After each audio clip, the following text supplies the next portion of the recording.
Hello and welcome to Just Jets episode number 172. What is going on? I am Matt O'Leary, going to be hanging out with you. We have an exciting episode to get through today where we are talking about an update on the left tackle competition between Mekhi, Becton, and Duane Brown, some OTA storylines, and of course, your voicemails. But make sure that you do not forget your father this year. That's right. If you haven't purchased your Father's Day gift yet, make sure to head over to Manscaped, the leaders in below the waist grooming. They are here to help you. They're saving the day yet again with the total package for your father figure in your life this year. It's time to upgrade his game from waist to face with this exclusive offer. Have him join the 8 million men worldwide who trust Manscaped and get 20% off and free shipping with my code JETS20. That is JETS20 for 20% off and free shipping. Make sure to pick yourself up something nice. All right, we are hopping into the episode today. I am amped up to get into this conversation that has to do with Duane Brown. That is where we begin before we get into some OTA storylines. Robert Saleh gave some clarity to the left tackle competition, and I use the word competition very loosely because it very much so feels like that this is going to be Duane Brown's job to lose. I know that Mekhi Becton has made it abundantly clear that he wants to be the left tackle on this football team. He said that a couple of times, but that's going to be a little bit challenging for him. We're going to roll the clip. Here is Robert Saleh earlier yesterday, talking about Duane Brown and if he could play right tackle or if he's going to end up at left tackle. Duane Brown, I know you say you're going to play the best 5 players on the offensive line. Duane hasn't played right tackle ever in the NFL. He said the last time he played it was at Virginia Tech, either his sophomore or junior year. Could he possibly play there? Is that a scenario? Or after all these years of left tackle, that's what he is? You know, that's something that we'll look at. He obviously is very comfortable at that left tackle spot. There's guys who can play right and left, and just trying to sort it out. We'll get to all that as we go, but I have a feeling Duane will be a hard out anyway. So he looks good. He's doing a really nice job. But everything will be taken into consideration once we start to settle in on which 5 are going to be the 5 that we roll into the season with. What do you mean by hard out? A hard out, as in he's going to be hard to push out the door. There you go. And some clarity asked for by Connor Hughes, asking what do you mean by a hard out. So does that not tell you that Duane Brown has the inside track to win the starting left tackle job? That should really come as no surprise. Again, I am rooting for Mekhi Becton. He probably has the highest ceiling, but are they going to ask the guy who hasn't played right tackle since 2006 to do it, or the guy that played it in college in like 2017 do it? And again, I know that Mekhi had some issues about playing right tackle and tweeted that he wanted to be left tackle. And if you forgot, here's what Robert Saleh said to Mekhi Becton back then, saying, about him wanting to be the left tackle. Feeling about where he plays. Go earn the left tackle.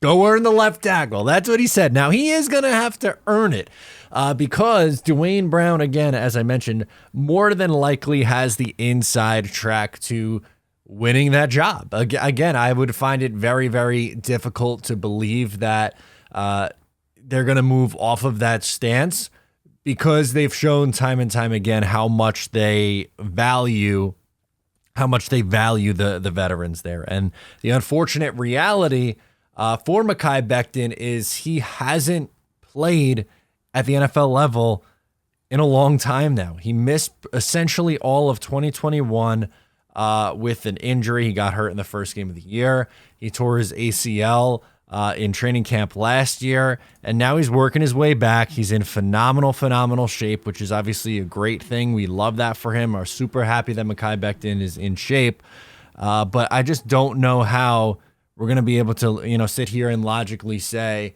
yes, this guy who, hasn't played left tackle for you since 2020 and has positional flexibility is not going to move over to the other side because the veteran, because if you're going to move your veteran over to the other side who really hasn't played right tackle in the NFL. And Duane Brown was, banged up last year. He was playing through an injury, so you got to give him a ton of respect for that.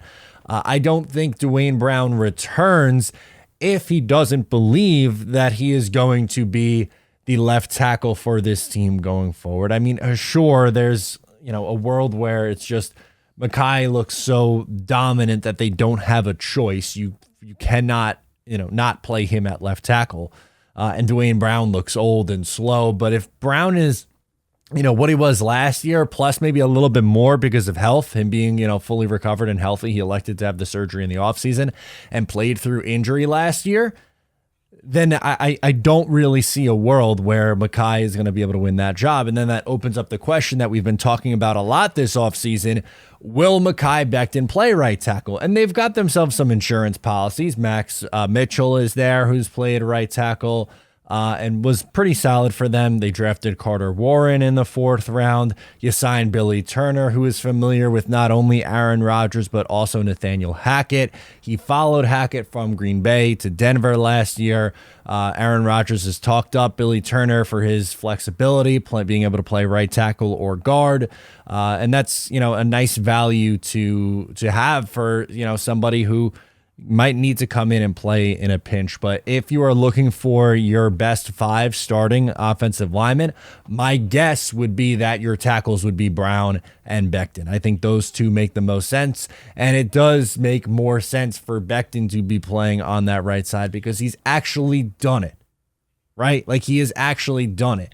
And once again, I want to make it clear, I want Mekhi Becton to win the job because it is better for the New York Jets to have that long-term established left tackle and for the guy that they took in the 1st round in 2020 to look like a 1st-round pick and a long-term answer at one of the most important positions in the sport. But I just don't think it's going to be gifted to Mekhi. He's going to have to work for it and he's going to have to earn it, and I hope that he does. But I think it's an uphill battle for Mekhi Becton because it looks like Duane Brown's going to win that job. Also, I didn't mention it, but AVT could theoretically play right tackle in a pinch. They had him play both left tackle and right tackle last year. He's played 4 positions on the offensive line in 2 years, which is just nuts, and played all pretty well. I think he is probably best suited for guard. I would imagine he is going to be the right guard this year, but theoretically, could he play tackle? Yeah, and then Connor McGovern, who has position flexibility, could come in and play guard at that point.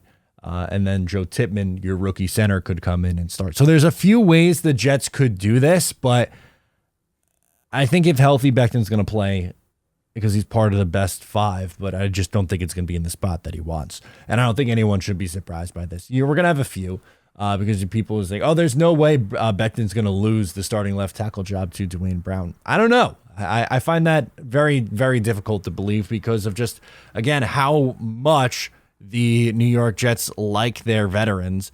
Not that they dislike their young players. They also like their young players. But, it's important. Protecting your quarterback's blind side, protecting Aaron Rodgers in this case's blind side is an incredibly important job.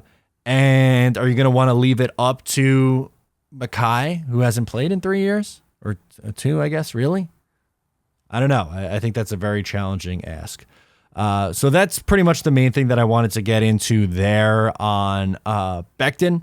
Next up, I wanted Becton and Brown, I guess I should say. Next up, I want to get into some of the bigger OTA storylines from this past week, specifically yesterday on Tuesday. It was an open practice for the media, so everyone was there. You had a lot of storylines. We're going to get into the clips again like we've been doing the last few weeks. I enjoy playing these clips.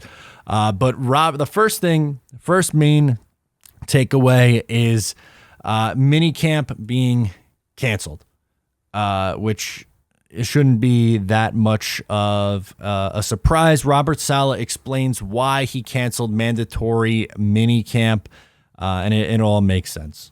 There's a report saying that you don't plan on holding mandatory minicamp next week, and if that's true, then what went into that thinking? At the Hall of Fame game, we're reporting a week earlier than everybody else, and guys need to get away. We've been here. They've put in a really good off season. All the guys have since April, so April, May, June, and just to give the guys the extra week to go take their break, because you need a week off. And then you got to rev back up to get ready for the season. And if we having this extra week, taking the week off, then the fourth, there's just a lot of things that can mess up the flow. But we'll pick it up and we'll regain it once we get back for the Hall of Fame game. There we go. We got the whole quote in there. I ended it a second early, but pretty much he's saying the Hall of Fame game, which I will be at, by the way. I hope you are there as well. I know a lot of people that are going to be, Jake Asman's going to be making the way out there, and I'm sure some other Jets creators are going to be making their way out to Canton, Ohio to see Joe Klecko and Darrelle Revis get in the Hall of Fame. So make sure to say what's up. I'm going to want to do some content, man on the street stuff. So I am really, really looking forward to that weekend. It's going to be an absolute blast.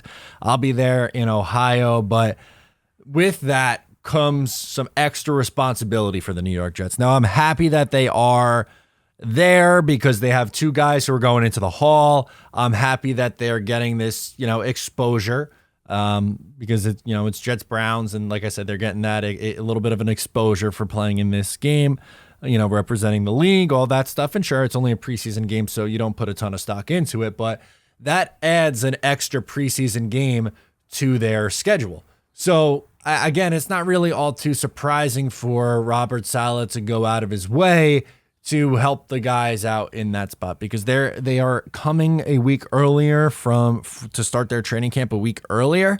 They're getting some time off now. It evens out. It's not like it's a free week that, is just, oh yeah, here you go, willy-nilly, for no reason, here's a week. No, there's a method to the madness here. The reason why is because he doesn't want to, risk injury or all these things and run them out and get them, too, I don't want to necessarily say tired, but you have to pace it's a long season, 17 game season now, hopefully playoffs on top of that. You're playing from the time camp starts in July, preseason games starting in August through you're hoping January, February. That's a long time for a really physical and demanding sport. It's okay to take it slow. I know that some of the old heads are going to get upset. Back in my day, I remember we had 4 practices a day and all that. I get it. I understand. The game is changing. The game is changing, and change, while scary at times, I understand you could be a little afraid of change. It's not always a big bad thing. You don't have to be afraid of it. Hide from change. All change is bad. All change is scary.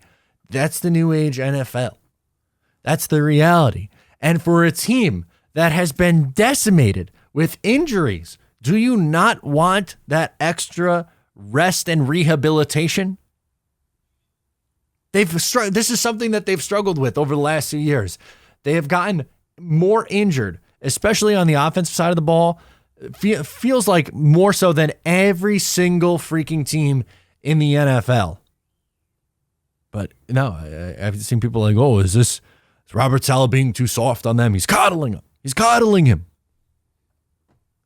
Guys, come on. What are we doing? I love the tough guy shtick as much as the next guy over here, but it's okay. You're allowed to rehabilitate. That's a smart thing to do. You don't have to overdo it and, you're kicking yourself because you lose someone to injury, which has happened for the New York Jets. They lost Mekhi Becton last year in training camp. They lost Carl Lawson in training camp for the season. Injuries unfortunately happen, so you don't want to overdo it. The next biggest OTA storyline is backup quarterback. Is it an issue? Which is something that was talked a little bit about online yesterday, as Zach Wilson was up and down, at times really struggled, at times looked good, but at times looked really bad. So then it brought up the old conversation of, should the Jets have done more at QB2? And maybe, but like I don't know how much you're going to want to allocate, how much money you're going to be allocating to a backup quarterback. Right now, I would assume that it's going to be Zach Wilson and Tim Boyle as that, red shirt guy, one of those two as the red shirt guy. But how much are you going to want to spend on that position when you are in a year for when you're going for it? I think teams, who understand that if you lose your quarterback for a significant period of time, it's really not gonna matter a whole lot. But I understand it. I really do understand the concern with Zach. And the frustrating part is you're going into year 3 and it's still a very bumpy ride. It's a very bumpy ride. He struggled in OTAs. He looked pretty good on 11-on-11, which is that's good, obviously. But on 7-and-7 was pretty good. But in the red zone, just not enough, man. Not enough in the red zone. And that was a big problem for the Jets offense just in general. Their red zone scoring was way, way down compared to league average. And the streakiness of Zach Wilson is just rearing its ugly head in training camp. There was moments last week where he had a few really, really good practices, and Robert Saleh talked him up. And today, depending on who you asked, Rich Cimini, or yesterday, sorry, I keep doing that. Yesterday, depending on who you asked, Rich Cimini said that Zach Wilson looked good. Connor Hughes and some others made it seem like Zach Wilson did not look so good, that he was missing passes and a little too erratic. I find it weird, but I'm kind of siding more so. And again, it's not like I'm there, but siding on the information that I'm given. If you are missing poorly in the flat in the red zone, that's not ideal. It's just not ideal. I wish things were different for Zach Wilson. I wish that he was maybe a little bit more consistent, but it still seems the inconsistencies are there. And it's still early. It's only June, so you don't have to completely hit the panic button, but there was a little bit of a panic from some Jeff fans, and I get it. I just don't think they're going to bring in some veteran now, and maybe I'm wrong. Maybe they do, but I think they're going to ride with Zach Wilson through this. I don't know if you saw, then I hope you did, Carl Lawson, a picture or video of Carl Lawson at camp. He is somehow bigger and stronger than what he was last year, and just he is such a freak athlete. I was so excited when they signed him, and he looked like the best player in camp for the New York Jets in 2021. Then he gets hurt. They lose him for the season with the Achilles. He had 7 sacks last year. He was pretty good. He wasn't bad. Some people were like, oh, he was bad last year. He wasn't bad. He was okay. He was okay. Solid. He wasn't great. He's not a $15 million player. He restructured his deal or reworked his deal.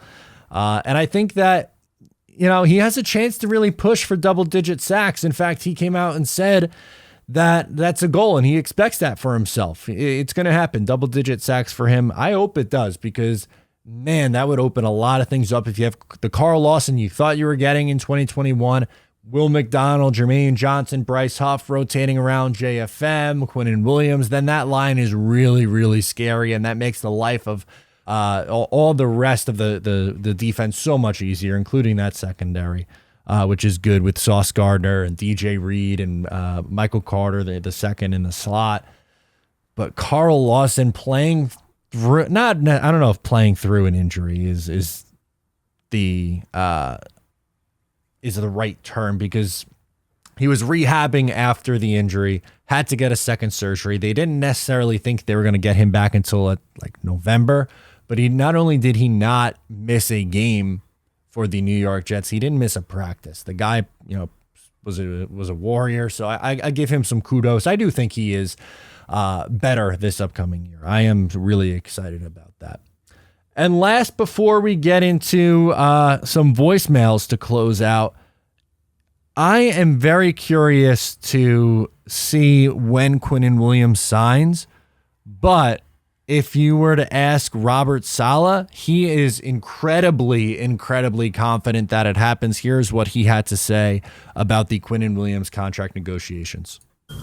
Robert, the Bills extended defensive tackle Ed Oliver this week. Giants and Titans have already got Dexter Lawrence and Jeffrey Simmons done. How eager are you to get Quinnen done, and do you expect that to come free?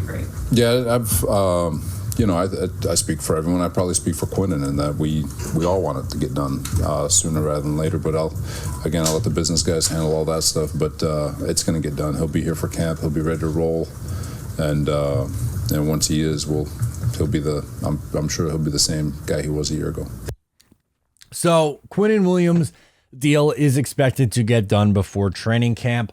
I know some Jet fans are worried about it because, I don't know off the top of my head who was the reporter asking the question, but as she states that there's been some deal done. Ed Oliver, not on the same level, but he gets a deal done in that same draft class. You also had, Dexter Lawrence and Jeffrey Simmons, a bunch of these guys get some extensions done, and the framework for a deal seems like it's there. It's now a matter of putting pen to paper. They have until July. That is when you start to worry when training camp nears. You are still over a month away from that. It's early June. So there's no reason to panic. There's no reason to stress. And this is something that I think Robert Saleh has maintained since he's been up there and on the podium answering these questions about Quinnen Williams, is whether or not he is going to be there or he is going to get it done. He is speaking so matter-of-factly. It would look so bad if this deal did not get done. And I want to make it clear, I do firmly believe that Quinnen Williams is going to get an extension and is going to be at training camp. But if for whatever reason things don't go well and that is not the case, oh boy, because Robert Saleh would have put his foot in his mouth. I can't even count how many times, because it seems like any time he is asked about it, and the reporters are just doing their job. You got to give them the respect. They're doing their job in that instance, asking about, an obvious contract negotiations, and that Quinnen's trying to get his deal done, and the Jets are trying to do what's right by them. They have to ask about it. They're only doing, they're doing a disservice if they don't ask the questions. And Robert Saleh has, stuck firm on it, that this is what the plan is, and he is going to be here for training camp. And I don't know if I'm crazy. I don't know, what the deal is. But for me, I do think that it's going to be a deal that gets done eventually. I really do. So with that, let's get into some voicemails. First one is from Ariana calling from Cincinnati. Has a question about Quinnen Williams. So this is actually a good, segue here. Let's get into it. Hey, it's Ariana Stone. I'm calling from Cincinnati, Ohio, and I wanted to know what you think is going to happen with Quinnen Williams. Are we going to resign him? Is it going to be a big contract, a small contract? Is he going to be happy? Are we going to be happy? Thanks. Go Jets. Bye. Yeah, I think it's hopefully both sides are happy with the deal, but I think you're looking at probably 4 years, $100 million with 65 plus guaranteed, somewhere in that range. I want to look up some of these contracts that just got signed. A good site to do that is Over the Cap. They do a really good job of differentiating some of these contracts. Let's see if we could pull up on the fly here by position. Interior defensive line. Aaron Donald obviously has a big one. $95 million total value. His AAV is $31.7 million. His total guaranteed was $46.5. Jeffrey Simmons was $47.8. Dexter Lawrence was $46.5. I thought the Ed Oliver one was a lot more guaranteed money. It's not. It's $24.5. Okay, so the 60 might be on the higher side, but I do think it'll be over $50 million total guaranteed. I think the AAV will be $25 million a year. The $100 million would put the total value as the highest in the NFL over Aaron Donald when you add that extra year. Aaron Donald's was a 3-year deal. Where Quinnen Williams is more than likely going to be a 4-year deal. I'd be surprised if it's anything less. If it's anything more, it's probably just going to get restructured, down the line or redone down the line anyway. You're really looking for the next 3 years or so, and then you'll see what happens there towards the end. But I think you're looking at $25 million a year, 4 years, $100 million contract with again, total guarantees, Jeffrey Simmons is the highest at 47.8. Dexter Lawrence was 46.5. I think Quinnen probably gets to over 50. My initial guess was a little too high in the 60s. That's my fault. I thought for whatever reason I was mistaken, obviously, but I thought Jeffrey Simmons was up in the 60s, but that is not the case. Last one is Max calling in from New Jersey. He wants to talk about DeAndre Hopkins and if that would be a good fit for the Jets. Hi, this is Max from home New Jersey, and here's my thoughts on the D-Hop situation. So Saleh said that we're good enough for wide receiver, and I actually disagree with his statement. Yes, we have a good wide receiver core, but DeAndre Hopkins, in my opinion, is the best wide receiver in the league. I think he would revolutionize our offense. I think he would be really good in our offense. And I get what Saleh says, but he's the best wide receiver in the league. What's your thoughts, and go Jets? Yeah, I am. I would like to add a DeAndre, or I guess I would say I would be open to it. I would be open to it if you could upgrade, essentially take the money that Corey Davis would be getting. You can cut him and free up $10.5 million, and you could probably get DeAndre Hopkins' cap hit to be around that mark. If that were the case, I would do it. I think that would be an upgrade, but for whatever reason, the teams that it seemed most likely, going back to the Texans has been a link, and supposedly the Chiefs and the Bills have been heavily linked. I would like to keep him out of the AFC East if humanly possible. I would like to keep him off of the Kansas City Chiefs if possible. The Texans I do not see as a threat this year. So I guess if he's not going to the New York Jets, I would be rooting for him to go down there in a spot that, is they don't have the pressure to win right now. That's not their goal. They are a team that is still very much in their rebuild, which is okay.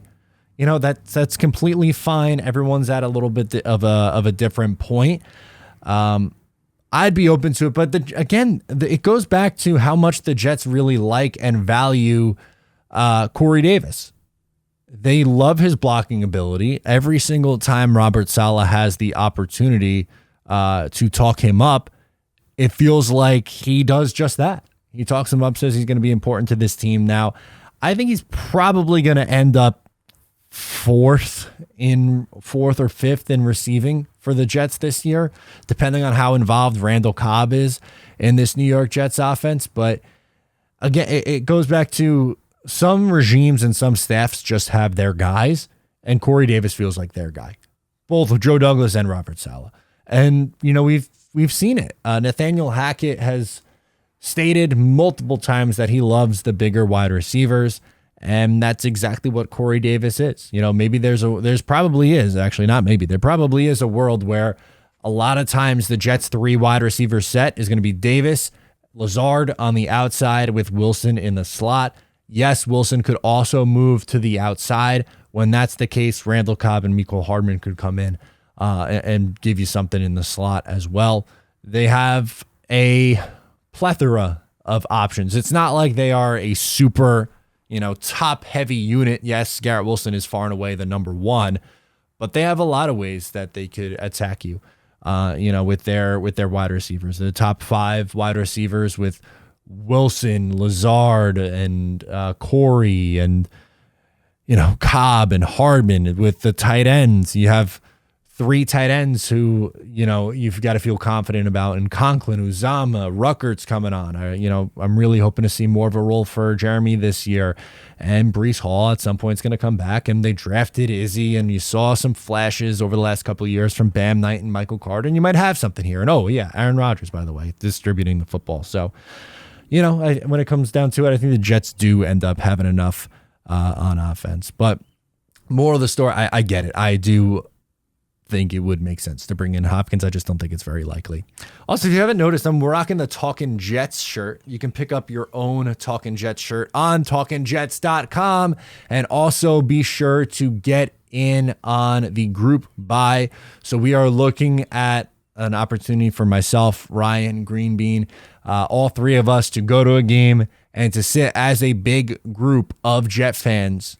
So if you are interested in joining us in going to a game this year, go to the website, put in your email, and you'll be the first to know which game it is that we are choosing, and you will have an opportunity to buy your tickets with us and, come and hang out. It's something we're really looking forward to. We're still waiting on confirmation from the Jets which game that will be. So that's the holdup there, but I am really excited to do that at some point this year with you guys. Go to a game, meet a lot of people, hang out beforehand, to tailgate, you go in. It's going to be a lot of fun. I really can't wait. So I just want to thank you so much for tuning into today's episode. Please make sure wherever you get the show to subscribe, whether it's on YouTube. Really appreciate that. That helps grow the channel. Give a like and a comment. If you are listening to the audio version, you can share with a friend, leave a review. It takes a couple of seconds. It's a free way to show your support and help the channel and help me grow. Thank you so much. I'm Matt. I'll catch you next time.